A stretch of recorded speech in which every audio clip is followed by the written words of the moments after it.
dokter, anak saya cacat atau enggak? Nah itu tantangannya. Apa yang diharapkan pada pemeriksaan 2 kali ini? Pada trimester pertama, melihat bayi yang di kandungan ini cacat atau tidak. Yang akan kita amati itu terutama ini ketebalan yang disebut nuchal translucency. Kan bisa kalau kekurangan asam folat terus kemudian ada kelainan di USG trimester pertama sudah kelihatan ya Prof ya? Iya.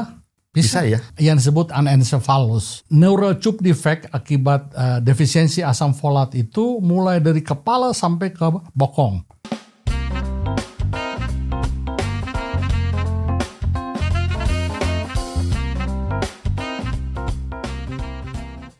Selamat siang Prof.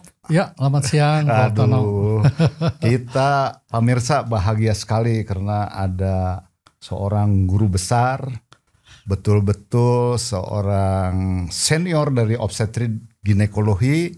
Beliau adalah pionir dari pendirian feto maternal di Indonesia. Beliau juga waktu saya jadi mahasiswa, beliau sudah USG dan sudah pelatihan Puski ya Prof ya dulu Puski. Di luar negeri. Jadi beliau adalah pionir USG dalam bidang obgyn. Kita akan bahas nih, apa sih fungsi USG untuk mendeteksi cacat bawaan? Ya, itu kita akan bahas. Apa sih USG feto maternal trimester 1, 2, 3, apa yang dilihat? Kemudian juga kita meneruskan nanti generasi emas akan dibahas secara panjang lebar, mikronutrien dan itu ya Prof ya, nutrisi ibu hamil supaya anak-anak kita tidak stunting dan juga nutrisi apa yang terbaik, multivitamin apa yang terbaik, yang paling lengkap yang ada di pasar. Kita akan bahas secara mendalam. Terima kasih sekali lagi Prof. Ya, terima kasih sama-sama, saya diundang juga ketemu Prof Tono udah lama ini kita bicarakan. Tapi bersyukur hari ini waktunya itu cocok ya. Cocok.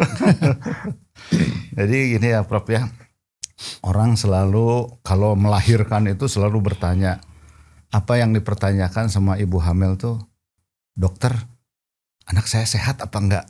Anak saya cacat atau enggak? Nah ini Prof, saya ingin tahu Prof, bagaimana kan Prof waktu itu orasinya saya masih hafal, itu ada fishbone ya, mengenai cacat bawaan. Apa sih mengenai cacat bawaan itu yang bisa harus diketahui oleh para dokter obgyn dan juga pemirsa sebelum ke USG nih Prof?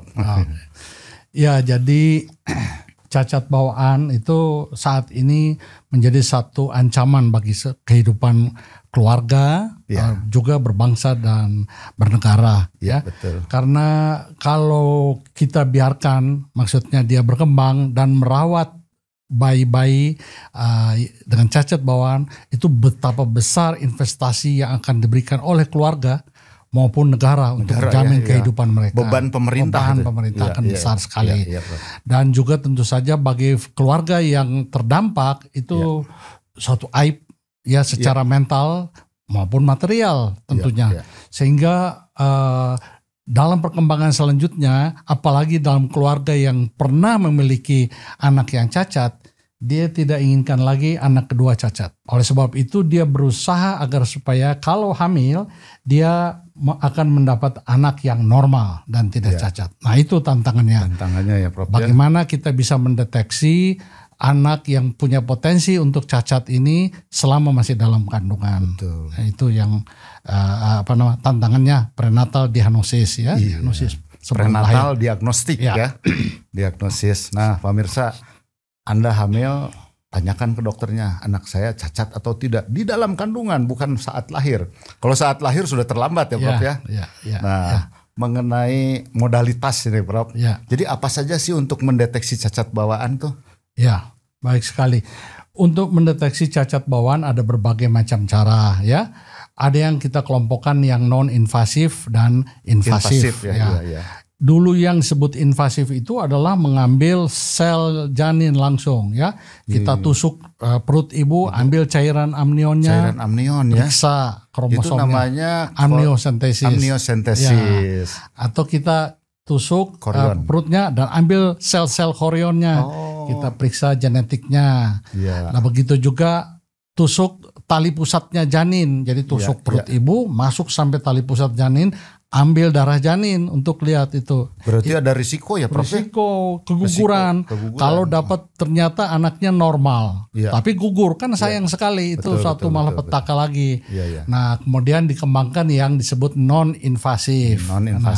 Nah, di dalam kelompok non-invasif itu ada yang pemeriksaan serum ibu, ya dilihat berbagai macam estradiol, beta HCG, kemudian PAP-E juga, ya alfa-fetoprotein termasuk di dalam untuk mendeteksi. Setelah itu dikembangkanlah ultrasonografi ditemukan. Nah, sekarang yang kimia itu sudah hampir ditinggalkan. Nah, setelah USG sekarang ada yang disebut NIPT, NIPT non-invasive prenatal testing. Ya, ambil darah ibu, diperiksa, dipisahkan segmen ibu dan segmen janin. Segmen janin inilah DNA-nya yang diperiksa. Bisa ketemu sel-sel yang ke arah kelainan kongenital. Trisomi, ya. Ada banyak sebetulnya cacat bawaan itu ya. Nah, Prof, ini kan hampir semua ibu hamil sekarang dan semua dokter obgyn itu punya USG.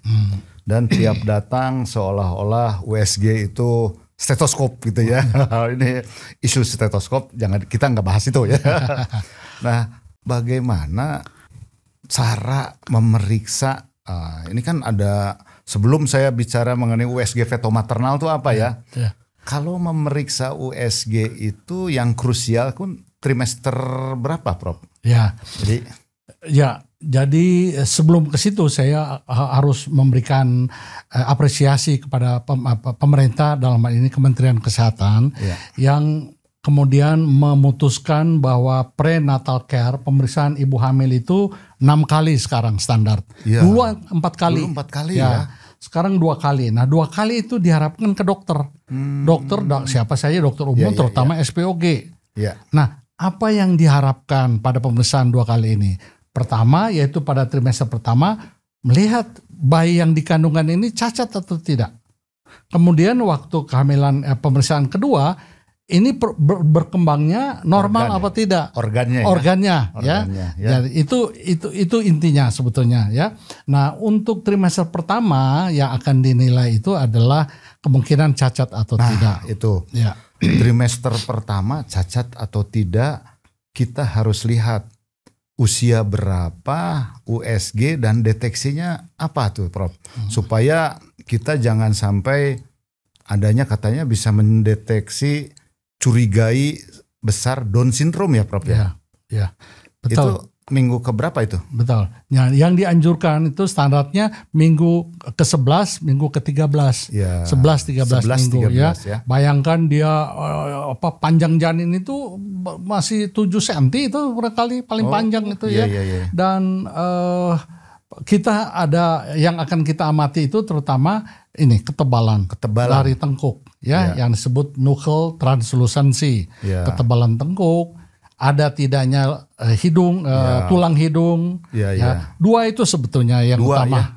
Tapi buat yang feto, dia bisa mendeteksi di jantung apakah ada regurgitasi trikuspid, artinya katup trikuspid jantung itu ada kebocoran atau tidak, dan juga ductus venosus, Tapi standar selalu itu 2, nuchal translucency dan nasal bone. Itu bisa mendeteksi 3 trisomi utama, Down syndrome itu trisomi 21, Patau syndrome trisomi 13, dan Edwards syndrome trisomi 18. Ini sebetulnya cacatnya parah sekali, sehingga yang 2 itu cacatnya kemungkinan nggak hidup ya, yang 2 terakhir ya. Iya, yang hidup. Yang Down syndrome ini masih bisa hidup. Tapi berbeda ya dengan orang bayi-bayi atau anak-anak yang normal, dan terutama kognitifnya, jadi kemampuannya ya sangat berkurang ya, sehingga sungguh-sungguh akan sangat membebani keluarga dan negara itu ya. 3 utama itu trisomi. Nah, ini menurut Prof Yopi, jadi kita 11-13 minggu itu mendeteksi kelainan cacat bawaan. Jadi tanyakan kepada dokternya pada waktu USG. Tentu diukur ya Prof ya itu. Ya. Berapa? 3 apa? Tidak boleh kurang lebih dari 3 mm gitu. Tidak boleh lebih dari 3. Kalau lebih dari 3 kita harus ada pemeriksaan lain untuk konfirmasi mungkin ya. Mungkin NIPT ya. Mungkin. Nah, Prof Yopi, apakah harus USG transvaginal atau transabdominal? USG-nya dari perut atau dari vagina? Ya, itu pertanyaan yang sering ya. Tapi sebetulnya dengan transabdominal sudah cukup. Sudah cukup ya.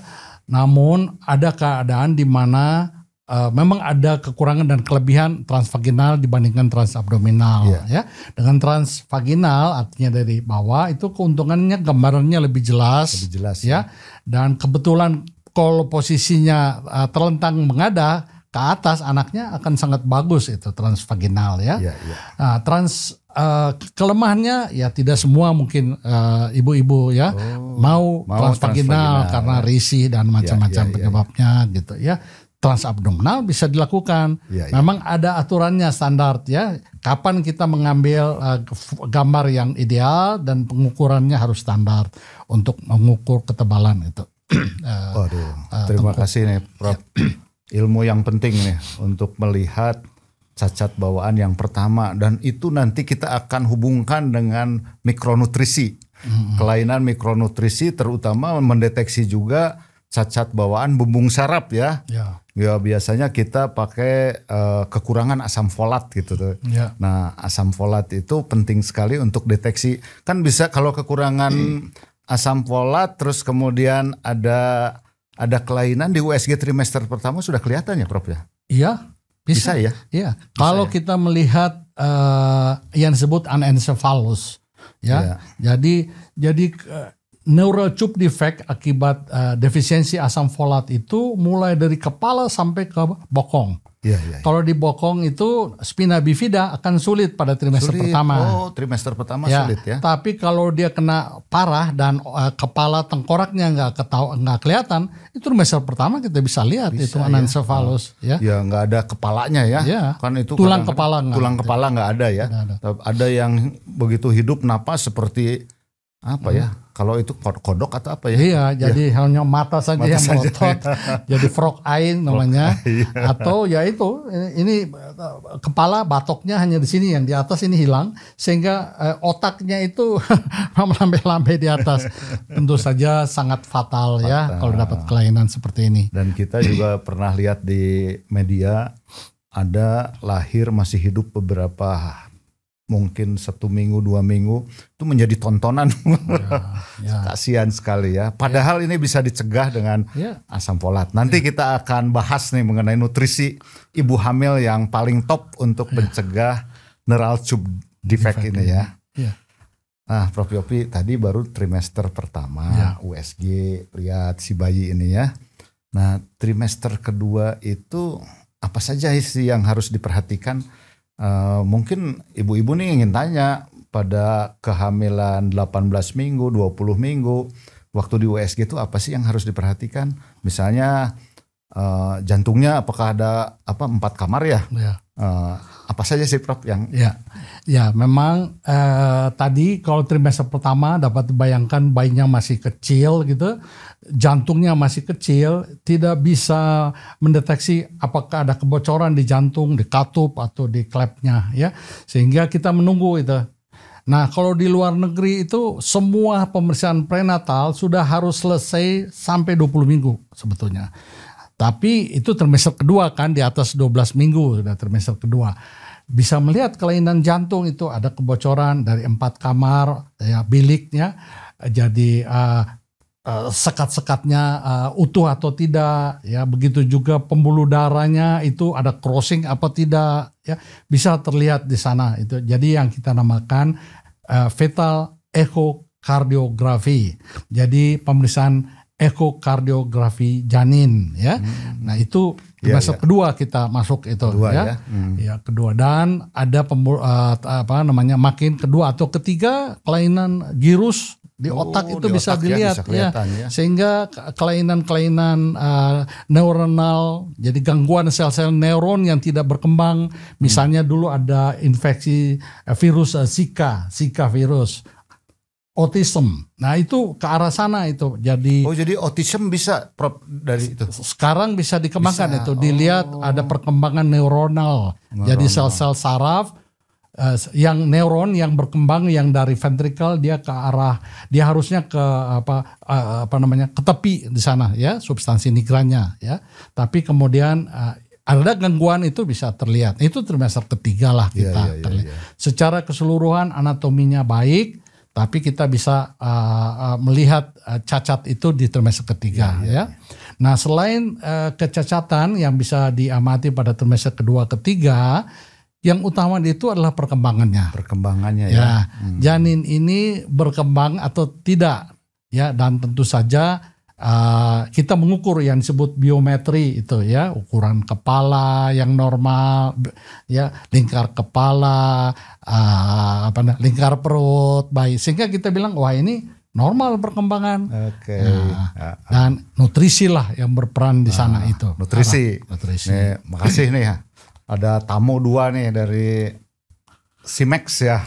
Wah, makasih sudah hadir di hari Minggu ini yang punya nutrisi baik untuk mencegah bumbung saraf ini ya. Terima kasih ya udah hadir ke sini. Kita sama Prof. Yopi membicarakan mengenai satu keilmuan ini untuk para pemirsa dan juga para dokter obgyn ini. Prof. Yopi, jadi tadi dari USG ada yang ditambahkan dari USG? Ya itu intinya seperti itu. Jadi trimester pertama dan kedua awal untuk melihat cacat bawaan atau tidak, trimester kedua dan ketiga untuk lihat perkembangan. Itu. Jadi kalau janinnya kecil gitu ya, itu juga IUGR ya? IUGR, intrauterine growth restriction atau PJT, pertumbuhan janin terhambat. Ini sangat penting untuk generasi emas nih Prof. Untuk nanti stunting. Kita akan berbicara kalau bayi-bayi yang terganggu ini dia akan lahir disebut BBLR, berat badan lahir rendah ya, kurang dari 2,5. Itu kan prematuritas atau gangguan pertumbuhan. Itu modal utama dari stunting. Itu ditambah saja dengan perkembangan nutrisi postnatal, kan kita penting sekali mengetahui apa yang disebut 1000 hari pertama. Nah itu tuh orang selalu 1000 hari pertama itu apa sih Prof? 1000 hari pertama itu ada 2 bagian. Intrauterin 9 bulan ya, 9 bulan kali 30 hari jadi 270 hari, ditambah dengan 2 tahun. 2 tahun 2 kali 360 hari 700 hari, jadi 1000. Itu penting sekali. Nah, modal utama terjadinya stunting itu adalah BBLR, bayi lahir rendah tadi ya, yang akibat nutrisi dalam kandungan. Jadi kalau kita sekarang rame program pemerintah mencegah stunting ini, makan gratis makan gratis. Gratis. Nah, itu yang harus kita hindari ya. Artinya nutrisi selama kehamilan, kemudian pemberian ASI nantinya waktu lahir ya. Makanan tambahan ya, empasi, ASI ya, kemudian pemantauan tumbuh kembang dan kesehatan lingkungan, karena kematian pada 2 tahun pertama itu adalah diare, infeksi akibat lingkungan yang jelek. Betul. Vaksinasi penting di sana. Nah itu program utama stunting ini. Stunting, ya. Jadi stunting itu isunya penting karena kita masih tinggi di Asia ya. Di Asia ya. Mau diturunkan sampai berapa ya? 24 atau 14 ini. Turunnya sih sampai targetnya 5%, sekarang nggak tercapai. Sekarang dari 24 ada yang bilang sudah 21 lah, tapi masih jauh kalau 5%. Jadi itulah faktor-faktor yang banyak faktor ya. Termasuk kalau ibunya sakit-sakitan juga bisa stunting. Atau anaknya bahkan begitu lahir terus sakit, sering pilek, sering itu juga bisa stunting ya Prof? Iya betul sekali. Jadi 1000 hari pertama itu betul-betul investasi untuk anak Anda nih ya. Perhatikan gizinya. Namun di kita ini kan anemia banyak ya Prof. Ya, betul sekali. Jadi kalau kita kembali lagi ya, tadi Prof Tono udah menyinggung tentang Indonesia emas, generasi emas pada 2045 ya.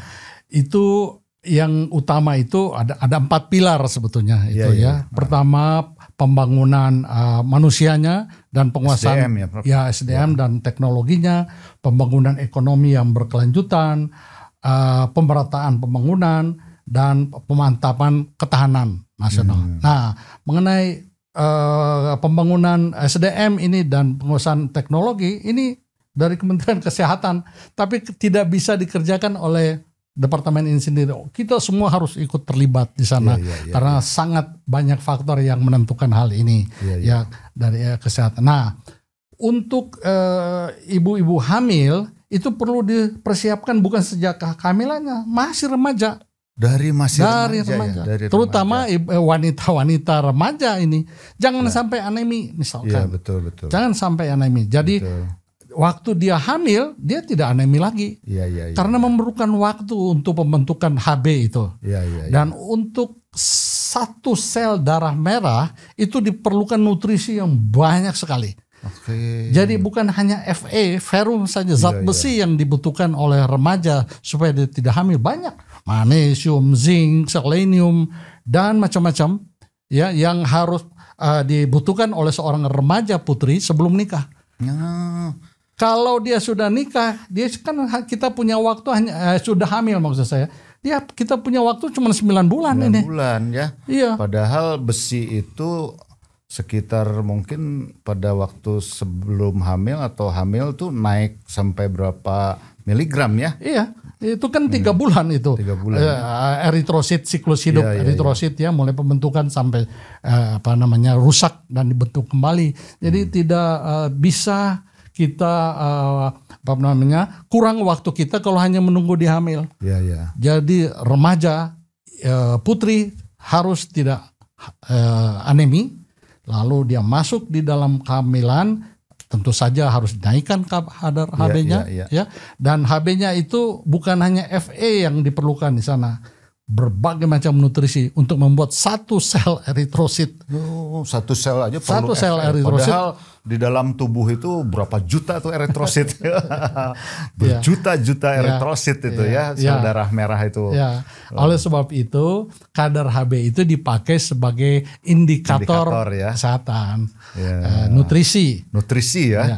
Jadi kalau misalnya, makanya Departemen Kesehatan salah satu yang diberikan suplementasi besi pada ibu hamil.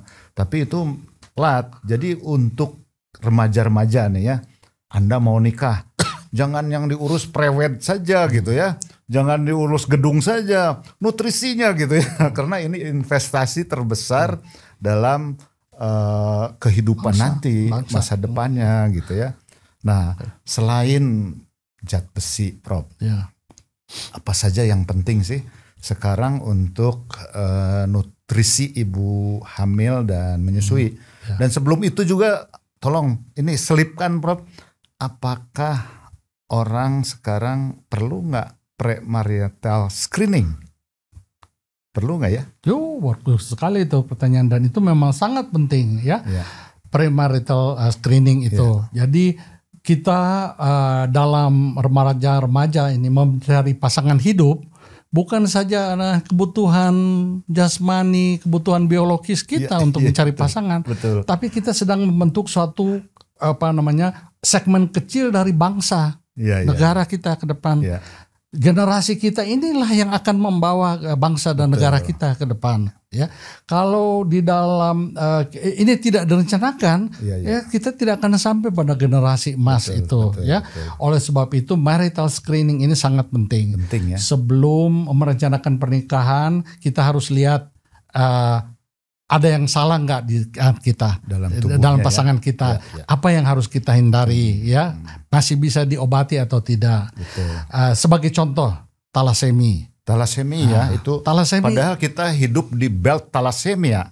Betul kan? Betul sekali. Saya lihat Prof. Yopi juga pernah penelitian itu. Iya, betul. Jadi dari Mediterranean Sea itu sampai daerah India, kemudian Vietnam, Asia Tenggara, Indonesia masuk. Indonesia. Iya. Dan Jawa Barat paling tinggi loh. Hati-hati Jawa Barat paling tinggi. Jadi jangan dianggap remaja, putri atau ibu hamil anemi itu oleh karena kekurangan Fe, kekurangan zat besi. Ya. Talasemi juga yang sangat penting. Oleh sebab itu kita perlu identifikasi pasangan kita ini golongan talasemi minor atau mayor gitu. Nah, itu penting. Ya, itu penting sekali. Itu masuk di dalam premarital screening untuk tahu ya supaya bisa diatasi. Karena sangat sesuatu yang dihindari apabila ada perkawinan antara remaja laki, pembawa sifat. Yang satu yang wanitanya pembawa sifat talasemi, yang laki juga itu nanti 50% itu paling tidak akan talasemi mayor. Dan itu sangat berdampak itu ya. Luar biasa biaya untuk mengatasi ini. Karena harus ditransfusi kalau mayor itu tiap minggu sekali. Dihitung-hitung tuh berapa miliar, lebih dari 1 miliar dalam 1 tahun gitu. Dan untuk mengobati yang kelebihan Fe-nya itu justru itu yang mahal obat-obatnya. Jadi ini pemirsa perhatikan banget ini. Ini penting pesan Prof. Yopi ini, bahwa talasemia minor atau apalagi mayor bisa dideteksi premarital screening apabila Anda pembawa sifat. Apa sih yang harus diperiksa? Di puskesmas ada itu. Kadar Hb yang turun, apalagi ya MCV, MCHC sama ferritin. Kadar-kadar itu. Baru kalau itu curiga turun semua, baru diperiksa Hb elektroforese. Itu sudah hampir pasti bisa apakah ini jenis talasemia minor atau tidak. Tadi kata Prof. Yopi kalau minor sama dengan minor nikah. Nah ini bisa ada 25% akan talasemia mayor. Kan Anda sudah pernah belajar ya hukum Mendel ya, itu hukum Mendel ya. Waktu biologi SMA loh, SMP juga ada itu. Jadi itu yang harus dihindari. Jadi sekarang itu sedang dikembangkan bagaimana kita memeriksa di KTP kita itu bukan saja nama, alamat, itu golongan darah kan ada. Nah, golongan darah O, A, B. Tapi nanti akan ada Anda termasuk talasemi mana, mayor atau minor itu. Jadi sebelum kita berkeluarga nikah, kita tahu ini, waduh, calon pacar atau pasangan saya ini minor, saya minor juga, aduh bahaya nih anak-anak kita, keturunan. Nah seperti itu nantinya. Dan tadi pemeriksaannya mulai dari yang sederhana, sekarang juga di NIPT ada yang bisa kombinasi. Tadi di NIPT itu kan ambil darah dari ibu ya. Kemudian dipisahkan mana segmen fraksi janin, mana fraksi ibu. Fraksi janin diperiksa apakah ada cacat bawaan atau tidak ya. Tadi trisomi 21, 13, 18 misalnya. Tapi dari fraksi ibu dilihat talasemia atau tidak. Iya bisa itu ya. Iya bisa. Jadi itu harganya semakin nurun dan menjadi saat ini menjadi bonus kita NIPT, kita dapat bonus periksa talasemi. Jadi luar biasa nih. Sangat membantu ya. Dan itu menguntungkan dulu agak mahal, sekarang mulai turun karena ada peninggalan dengan NGS tuh bekas COVID banyak gitu dipakai juga ya. Jadi next generation sequencing ya. Jadi itu bisa memetakan kelainan-kelainan sampai akurasinya di atas 99,6% ya. Jadi akurat sekali gitu untuk melihat hanya trisomi saja gitu ya. Aduh terima kasih Prof. Ini banyak nih kita tambah semangat ini. Kita kemudian selain dia tadi bicara mengenai besi, apalagi sih mikronutrien yang penting untuk ibu hamil ini. Sekarang ramai tuh vitamin D, lagi booming juga tuh vitamin D. Jadi secara umum tentu Fe ya, tadi juga asam folat. Asam folat ya. Hati-hati kalau folat ini kita harus menggunakan generasi 4. Karena yang generasi 2 yang banyak di pasaran itu dia meninggalkan apa yang disebut unmetabolized folic acid, dan ini berdampak pada daya tahan tubuh. Jadi NK sel kita akan berdampak rendah, kita nggak tahan, daya tahan kita rendah, dan lain-lain juga menyebabkan karena unmetabolized folic acid ini tinggi, itu dia tidak berkhasiat mencegah peninggian dari homocysteine. Nah, homocysteine inilah racun bagi perkembangan tabung saraf itu, NATD ya. Jadi itu mengenai asam folat. DNA juga terpengaruh karena metilasi, itu ya? Iya, masalah karena metilasi itu ya, asam folat itu kan termasuk dalam metabolisme one carbon katanya ya, proses epigenetik. Kalau itu terganggu itu bisa sampai ke keturunan berikut itu. Iya. Ya. Kemudian yodium, jangan lupa yodium. Karena ada daerah-daerah tertentu kita di daerah NTT, NTB kalau nggak salah itu. Iya, betul. Kadar yodium yang rendah itu menyebabkan kretinisme bayi yang KT ya, perkembangan tulang terganggu, kalsiumnya rendah, dan lebih parah itu intelektualnya, jadi IQ-nya rendah sekali. Stunting jelas dia, ya karena bayi kecil. Yodium itu terutama yang besar. Selain tentunya semuanya ini berujung pada kalsium. Kalsium itu sesuatu yang baik ya, kita butuhkan karena pertumbuhan tulang dan pertumbuhan gigi dan besarnya janin itu dari kalsium ya. Namun kita pun harus memperhatikan bahwa kalsium tidak bekerja sendiri. Dia memerlukan magnesium di situ, dia memerlukan paratiroid hormon ya, dan vitamin D ya, karena dia membantu penyerapannya ya. Ada sesuatu ancaman yang tersembunyi pada waktu kita COVID kemarin ya. Bukan saja si virusnya yang menyebabkan kematian, tetapi kemudian kita dianjurkan untuk meningkatkan daya tahan tubuh. Disuruh berjemur, diminum vitamin D yang tinggi, ya kan, supaya penyerapan kalsium tinggi. Imunitasnya jadi Imunitas meningkat. Karena berpengaruh kepada sistem imun ya, Prof ya. Tanpa sadar kadar kalsium kita tinggi di dalam darah, ya. Tapi kita lupa kita kekurangan vitamin D. Vitamin K2. K2 ya.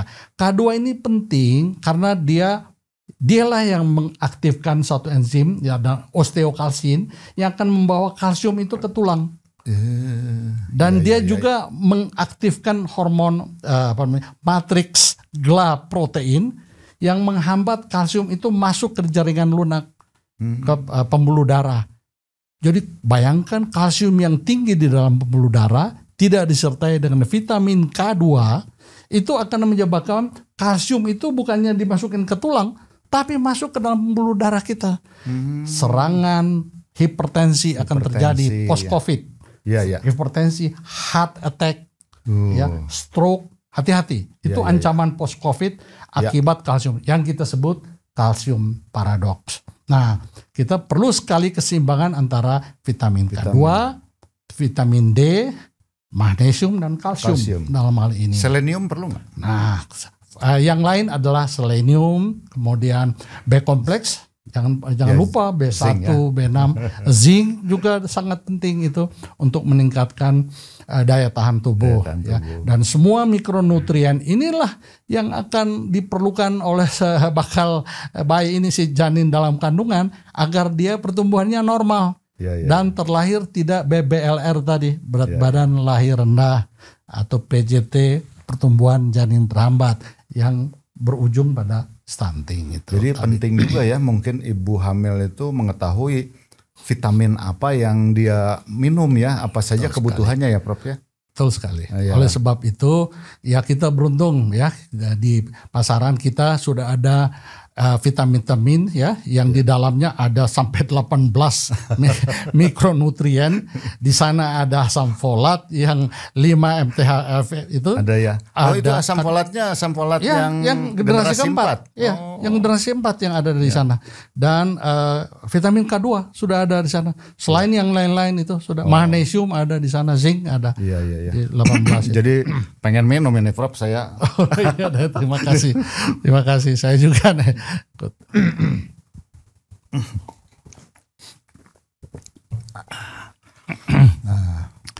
Iya, Ya. jadi nutrisinya lengkap. Memang itu ada yang 12, 15, 16, 17, ada yang 18 yang paling lengkap ya. Ya. Nah, nanti silahkan dicari tuh yang 18 mikronutrien itu. Karena ini betul-betul investasi terbesar dalam 1000 hari pertama kehidupan ya, kelahiran. Nah, Prof. Yopi, terima kasih nih banyak sekali. Nah, kita ingin tahu juga, tadi Prof. Yopi menyebutkan yodium. Ya. Yodium itu untuk kita takutnya penyakit tiroid, Gondong. Ya. Saya di fertility ini sekarang hampir yang ikut bayi tabung itu kita harus periksa TSH. Karena ternyata dari pasien-pasien infertility yang ikut bayi tabung itu terjadi hipotiroid subklinis ya, dengan TSH-nya lebih dari 4,5. Padahal kalau kita stimulasi TSH yang diinginkan itu di bawah 3 gitu ya. Walaupun penyakit dalam itu 4. Nah, Prof. Yopi, apakah dari kejadian ini sehingga ada program, kalau nggak salah, pemeriksaan hormon tiroid gratis pada bayi ya? Bayi-bayi sekarang wajib loh periksa hormon tiroid. Ya. Betul nggak itu? Betul, betul. Itu udah. Itu apa tuh? Sudah ada sejak lama. Kebetulan penelitian ini ada salah satu sejawat kita dari bagian anak juga yang memimpin penelitian itu, termasuk selain yang di Jakarta, Indonesia, dan kemudian masukkan ke dalam program pemerintah, menjadi salah satu program pemerintah, dan diwajibkan bayi-bayi yang lahir itu harus periksa TSH dan hormon tiroid. Karena hipotiroid itu kalau bisa dideteksi sedini mungkin, itu bisa diberikan suplementasi pada bayi sehingga tidak akan terjadi gangguan pertumbuhan bayi. Dan tentu saja kalau kena pada remaja putri, hati-hati karena dia nanti melahirkan keturunan yang hipotiroid. Ya, itu masalah juga, jadi masalah ya. Walaupun pemerintah sudah mengadakan semacam substitusi ya. Yodium ya, pada garam. Ya. Yodium ya pada garam ya, sekarang juga masih substitusi asam folat kan. Folat pada selain FE di puskesmas gitu, tapi hati-hati, perlu diingat pemberian asam folat generasi kedua ini yang lebih dari 200 mikrogram per hari, padahal di dalam itu cuma 0,4, jadi 400 mikrogram. 400. Nah 200 mikrogram sehari itu sudah bisa menimbulkan apa yang disebut unmetabolized folic acid itu, yang tentunya berdampak buruk bagi kesehatan. Nah itu yang harus perhatian. Jadi bagaimana mengatasinya? Ya pakailah asam folat generasi 4. Itu tidak melalui metabolisme ya. Karena kalau asam folat yang biasa, asam folat tuh nggak bisa dibentuk oleh tubuh. Jadi harus suplai dari luar. Betul. Harus suplai dari luar. Dan dari luar itu sangat tergantung dari enzim pencernaan. Oleh karena itu ketika ada gangguan enzim pencernaan, tentu walaupun dosisnya sudah ini tidak tetap masih kurang. Dan dampak yang terbesar itu sampai kepalanya besar cairan itu ya.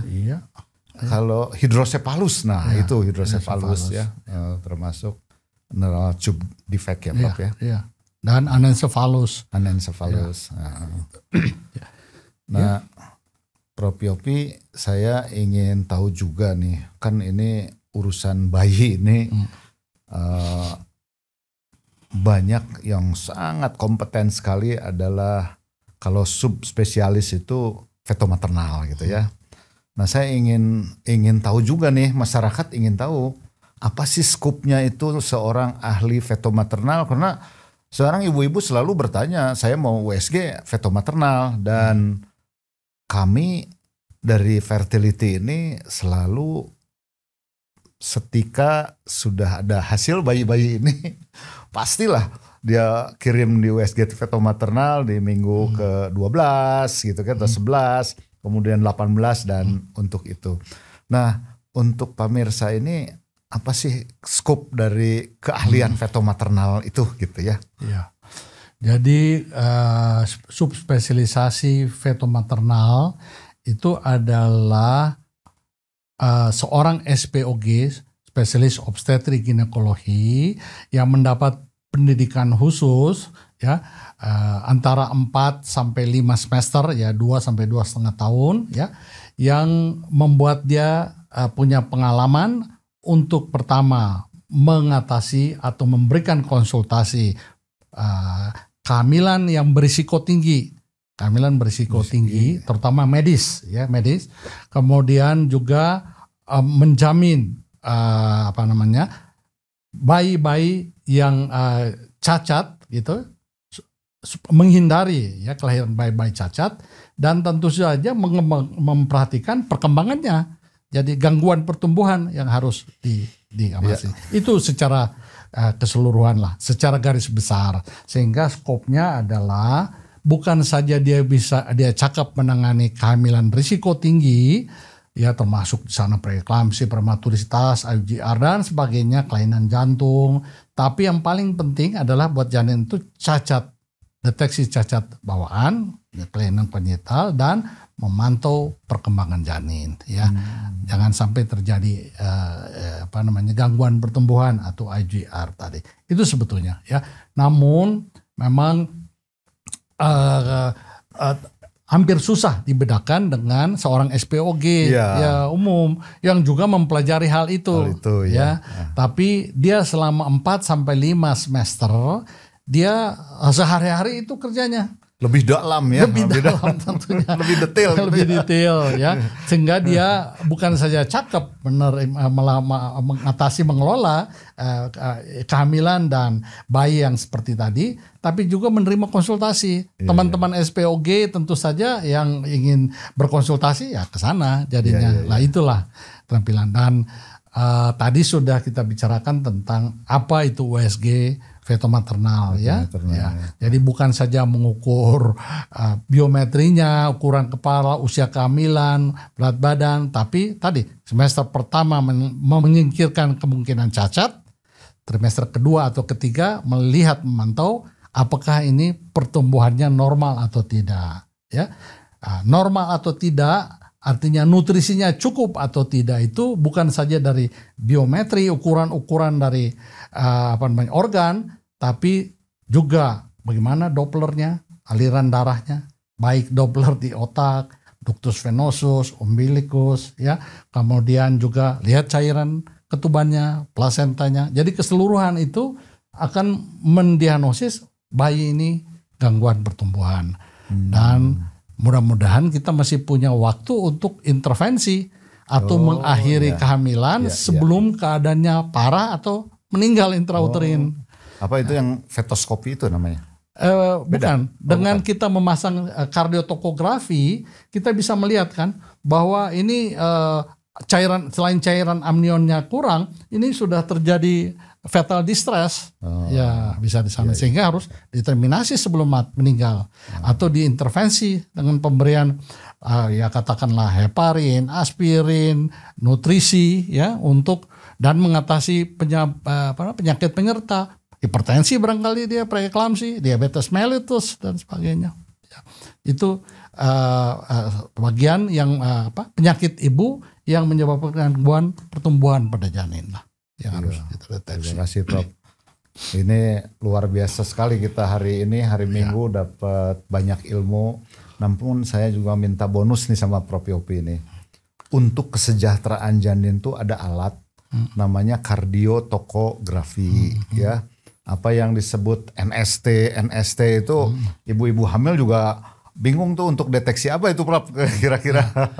Ya betul. Tadi untuk melihat kesejahteraan janin, artinya janin yang normal nggak cacat ini sejahtera atau tidak, artinya dia ini sehat apa sakit, itu intinya. Ya. Nah kita harus mengenal tanda-tanda janin yang sakit. Nah, janin yang sakit, dia sehat, dia nggak cacat, tapi sakit. Sakit kenapa? Ya kurang nutrisi. Iya. Nah, sebelumnya itu kita mengenal apa yang disebut fetal programming. Fetal programming. Apa itu, Prof? Ya, fetal programming itu adalah perencanaan janin sejak ada dalam kandungan. Ya, nah kita mengenal teori yang disebut second hit fenomena atau second hit teori. First hit atau trauma pertama itu adalah dalam kandungan. Oleh karena nutrisi kurang, zat-zat yang tadi kita sudah bicarakan kurang, itu sel-sel yang terbentuk kurang. Sel nefron ginjal sedikit. Yang misalnya ada 1 juta sel contohnya. Itu hanya 200 sel aja. Sel-sel ginjal. Sel pankreas, terutama beta Langhans itu yang kurang. Yang tidak optimal oleh karena nutrisi yang kurang. Dan bisa itu penyebab diabetes ya? Ya. Kemudian sel jantung kurang. Sel otak kurang, ini yang penting ini. Sel paru kurang. Bayi ini dengan sendirinya kecil karena sel-selnya kurang, ototnya kurang, tulangnya pendek. Ya, waktu dia lahir kecil, ibu-ibu kan khawatir bahwa anaknya ini kecil. Orang yang mampu itu dia memberikan makanan yang besar supaya anak jadi gemuk. Ya. Anaknya jadi gemuk, tapi bukan selnya yang bertambah, tapi lemak. Ini yang disebut second hit. Tadi first hit, second hit. Apa yang terjadi? Anak ini gemuk, bongsor. Tapi sel-selnya kecil. Kalau dia tambah dewasa, dia akan menjadi hipertensi karena kardiovaskuler selnya kurang. Dia akan mendapat kelainan ginjal. Dia akan mendapat insulin resistant, diabetes mellitus karena sel-sel langahnya kecil. Serangan jantung oleh karena sel jantung kecil. Ya jangan cerita otak lah, IQ-nya rendah. Nah, inilah generasi yang akan kita ciptakan kalau terjadi atau gangguan pada fetal programming ini. Nutrisi. Gitu ya. Nutrisi yang akan menyebabkan first hit dan second hit ya. Dan kalau sudah terjadi itu, sekarang udah tercatat, saya data terakhir dari 2013 sampai 2019, sekarang 2023, kematian di Indonesia yang terbanyak itu adalah hipertensi, kardiovaskuler, diabetes mellitus. Ini kan kemudian menyusul lain yaitu cancer ya, lalu paru, CA dan segala itu 5 ya. Tapi 3 ini adalah metabolic syndrome. Dan itu yang disebut, kita ingat hipotesis Baker. Serjana Baker itu kan dia lahir tahun 1939 sampai meninggal kemarin itu sebelum COVID 2013. Dia yang mengeluarkan itu DOHA itu, Developmental Origin of Adult Disease. Jadi penyakit yang sekarang kita kenal non-infectious, non-communicable disease itu diabetes, hipertensi, kardiovaskuler, stroke dan semuanya itu asalnya dari waktu kandungan akibat nutrisi.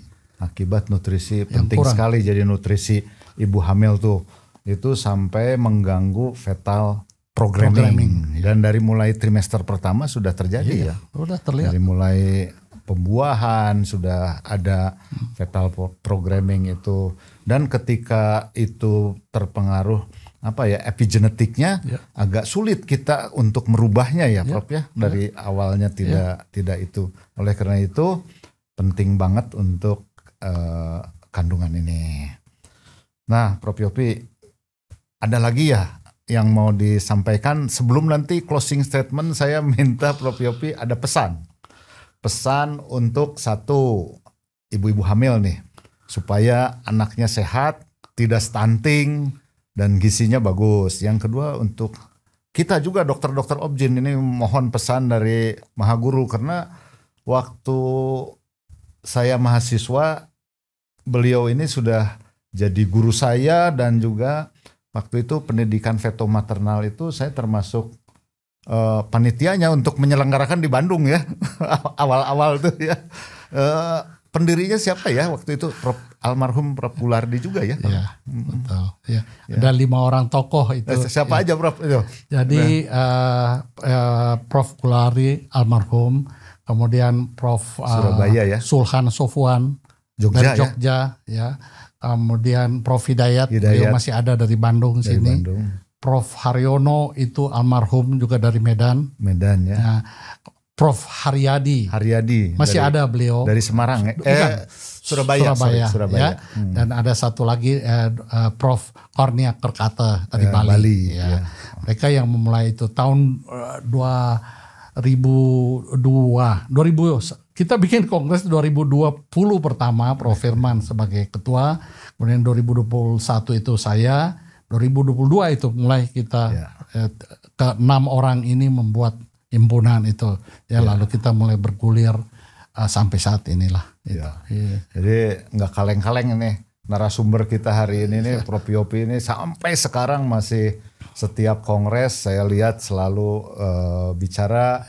Dan inilah pesan-pesannya untuk Anda, coba simak nih untuk ibu hamil, masyarakat, nanti generasi emas apa, dan juga untuk kita sebagai murid-muridnya nih, SPOG di seluruh Indonesia. Silakan Prof. Baik, terima kasih. Jadi sebetulnya ini sebagai merangkum saja bahwa pembicaraan kita hari ini sangat penting dan menghimbau para ibu hamil untuk sesegera mungkin memeriksakan kehamilannya ya, karena pada trimester pertama itu dari sanalah kita mulai starting membuat janin yang baik ya, mulai dari sejak awal aja ya. Dan program pemerintah yang 6 kali PNC minimal ya, lebih sangat bagus, minimal 2 kali ke dokter itu harus ya dilaksanakan ya. Dokter siapa saja, termasuk SPOG atau feto maternal, untuk menentukan tadi, melihat ini bayinya cacat atau tidak, dan kemudian pada 7 bulan melihat perkembangannya sesuai atau tidak. Setelah itu terserah, kemudian dilanjutkan di para bidan, mau melahirkan terserah, tapi itu yang penting. Jadi perhatikan nutrisi dalam kehamilan. Yang kedua, para remaja putri atau para ibu-ibu yang memiliki anak-anak remaja putri ya dipersiapkan dari awal ya. Persiapkan ya. Jangan ujuk-ujuk nanti mau nikah baru dipersiapkan kadar AB ya.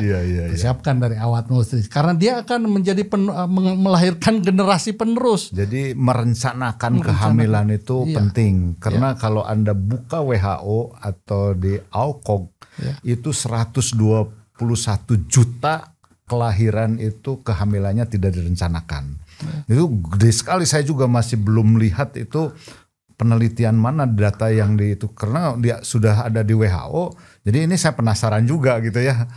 Nah itu Prof. Jadi terus itu yang berikut pada remaja putri dan tadi yang disinggung oleh Prof. Tono itu ya premarital counseling atau screening ya.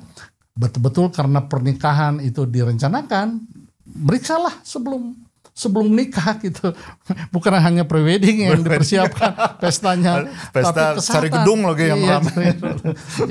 Ya saya kira itu untuk para ibu atau calon ibu ya, kita harus betul-betul mempersiapkan nutrisi dan kelahiran bagi penerus bangsa yang nanti akan ada di dalam kandungan ibu-ibu sekalian ya. Nah buat teman-teman SPOG, ya saya sudah cukup lama berkecimpung di bidang pendidikan tentunya ya tetap saja menjaga soal etika itu harus terus dipertahankan ya. Bekerjalah sebagai seorang profesional. Guru kita Prof. Jamur itu sudah mengatakan bahwa seorang profesional adalah 3 atau 4 itu. Pertama, dia memiliki kognitif, dia punya pengetahuan, kita milik semuanya. Dia punya keterampilan, kita sudah punya itu semuanya. Dia punya etika ya yang baik, ya. Dan yang keempat, dia harus berdampak pada masyarakat. Jangan cuman disimpan sendiri, cari duit sendiri, maaf. Tapi berdampak pada masyarakat. Ya, contohnya Prof. Tono ini berdampak pada masyarakat ini, ya. Jadi itulah keseimbangan hidup dan itu seorang profesional, definisi profesional itu. Ya, dari guru saya pun menyampaikan hal itu. Ya. Dan yang terakhir buat para teman sejawat, jaga kesehatan. Jaga kesehatan. Saya baru mengetahui sebetulnya pengetahuan itu bahwa penyebab dari arteriosklerosis bukan hanya kolesterol kita yang tinggi. Saya mulai gemuk ini. Bukan karena kolesterol kita yang tinggi, kalsium. Kalsiumnya. Kalsium ya. Bagaimana supaya kalsium kita tidak menyebabkan plak sehingga kita jadi hipertensi, stroke, heart attack, ya kan? Iya. Makan vitamin K2. Oh, gitu ya. K2 ya. K2 itu bukan saja suplemen, tapi kita dari nutrisi makan. Natto pernah dengar natto? Natto itu adalah makanan fermentasi ya yang sangat tinggi. Kadarnya itu 300 miligram per satu paket ya. Dan yang lain-lain ya yang menyebabkan membuat kita saya kalau kembali sebelum ini barangkali ya saya lupa menyampaikan itu vitamin K2 vitamin K itu ada 3. K1 ya itu sumbernya dari sayur-sayuran hijau. Iya. Tujuannya adalah untuk mencegah pendarahan. Penting itu. Dulu kita ingat bayi-bayi prematur itu disuntik vitamin K untuk mencegah pendarahan kan. Sampai sekarang, Bro. Sampai sekarang. Iya, sampai sekarang. Jadi begitu lahir selalu dokter anak suntik vitamin K. Itu K1. K1. Nah, K2 itu dibuat oleh usus kita, bakteri usus. Nah, kalau ada yang namanya dysbiosis, itu sel-sel komensal itu mati, dia nggak sanggup merubah K1 menjadi K2. Kapan itu terjadi? Ya kemarin waktu COVID itu. Kita makan antibiotik berlebihan, antivirus segala macam. Rusak lah. Flora usus kita. K2 kita rendah pasti. Kalau K2 rendah, kalsium paradoks kita dapat itu. Vitamin D tinggi, kalsium meningkat, tidak bisa dibawa ke tulang gigi, masuk ke dalam pembuluh darah. Plak. Itu terjadi. Kita dapat hipertensi, stroke, banyak sekarang ya, bukan banyak. Kasihan beberapa teman kita sejawat kita yang masih muda kan, terpaksa harus dipanggil oleh karena betul. Itu saya titip untuk selalu jaga kesehatan. Yang ketiga itu tadi dari makanan natto itu ya, suplemen yang dari luar. Suplemen dari luar dan asam folat itu termasuk generasi keempat ini sebenarnya vitamin B juga ya, Prof ya? B9. Ya. B9 kan? Iya. Ya. Jadi itu saya juga baru tahu nih B9 itu ternyata ada gitu. Yeah. Kan yang saya kenal B12, B1, B2, B6 gitu ya. Yeah. B9 ya. Yeah. Aduh, terima kasih sekali Prof Yopi. Kita sudah banyak mendengar insight dari beliau. Sengaja saya sisipkan untuk pesan-pesan untuk SPOG. Apa yang dikatakan beliau juga baru kalau saya dengar ada yang lebih muda dari kita wafat ya di WA grup POGI itu ya. Ada pengumumannya selalu. Dan usia harapan hidup kita itu berapa ya Prof sekarang? 74 ya? Iya, 74. Usia harapan hidup Indonesia itu 74. Terus meningkat sehubungan perbaikan nutrisi. Namun ada satu yang paling banyak menyedot dana pemerintah dan dana devisa pribadi dan devisa pemerintah. Apa itu? Penyakit diabetes. Nah, penyakit diabetes ini akibat pola hidup yang tidak baik gitu ya. Dan itu ketika ada diabetes, penyakit jantung jadi berat, penyakit ginjal jadi gagal ginjal dan lain sebagainya. Oleh karena itu, mulai hari ini, terima kasih Prof Yopi, jagalah pola hidup sehat. Ya. Terima kasih. Salam reproduksi sehat. Salam sehat selalu, teman-teman.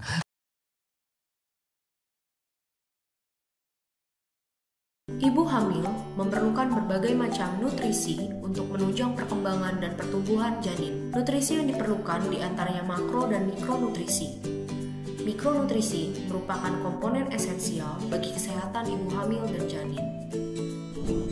PT Simex menghadirkan Maxmil, suplemen kehamilan yang terdiri atas 18 mikronutrisi krusial. Maxmil mengandung mikronutrisi yang berperan penting dalam proses embriogenesis, organogenesis, serta maturasi dari perkembangan sel hingga organ janin.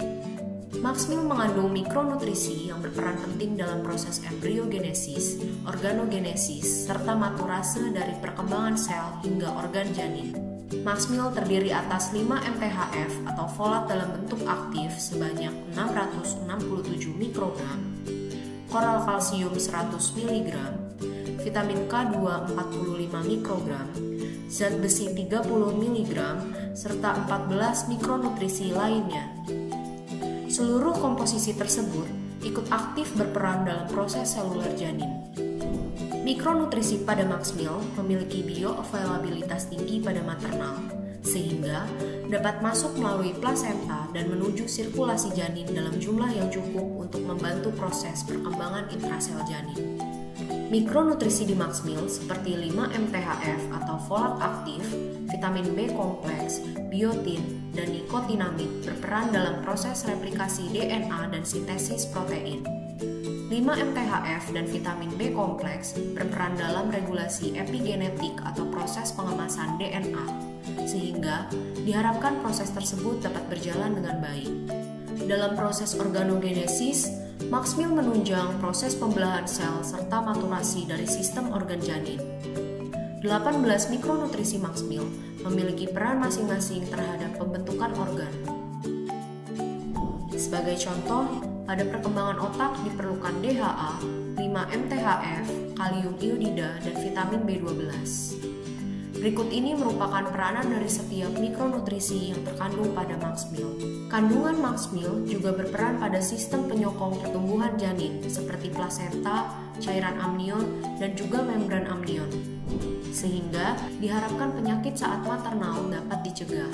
Maxmil memiliki benefit utama sebagai komposisi lengkap untuk perkembangan janin, suplementasi unggul bagi ibu hamil, dan menciptakan lingkungan yang baik bagi perkembangan janin. Dengan dosis rekomendasinya, yaitu 1 kali sehari, 1 kaplet salut selaput.